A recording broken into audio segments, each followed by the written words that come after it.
The very first day of her marriage, the girl was thrown into an abyss by her newlywed husband. Fortunately, she was caught by some withered branches, which saved her life. When she woke up, she called out for help towards the entrance of the chasm, but there was no response. The girl tried to climb out, but the rock walls were so smooth that she couldn't find any place to grip. So she began to look for another exit. Soon she came across a cave emitting a blue light. However, she had to cross a bottomless ravine to reach it. She summoned up her courage and jumped towards the other side. Due to an injury on her leg, she almost fell off the cliff. In that critical moment, the chain on her clothes got caught in a crack, and she managed to steady herself. She took out a dagger from her bosom. After arduous efforts, she finally climbed up. She discovered that the source of the blue light was composed of insects and their secretions. An idea flashed through her mind. She tore off a piece of her clothes, wrapped the insects in it, and made a makeshift lamp. At this time, she noticed many icicles and quenched her thirst with the water dripping from the melting ice layers. Just as she closed her eyes and savored the water, the icicles above her head suddenly started to melt. Then a flash of red light appeared, and a monster fell into the cave along with the flames. The girl quickly hid in the cave and held her breath, narrowly escaping the monster's pursuit. Suddenly, she saw markings carved on the wall, and there were also many clothes of the dead around. She suddenly realized that these were girls just like her, who had been deceived and brought here to be the monster's prey.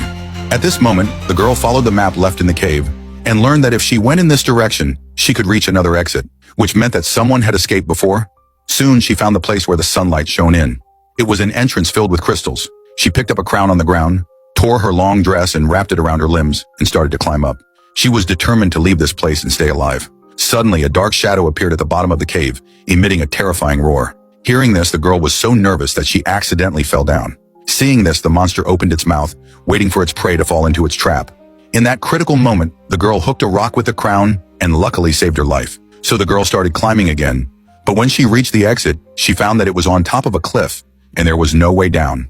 Just as she was sinking into despair, the sound of horse hooves came from a distance.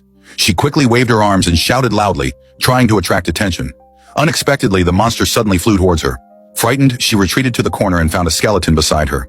She then realized that the woman who had drawn the map on the wall hadn't managed to escape successfully. The monster opened its mouth, ready to spew fire.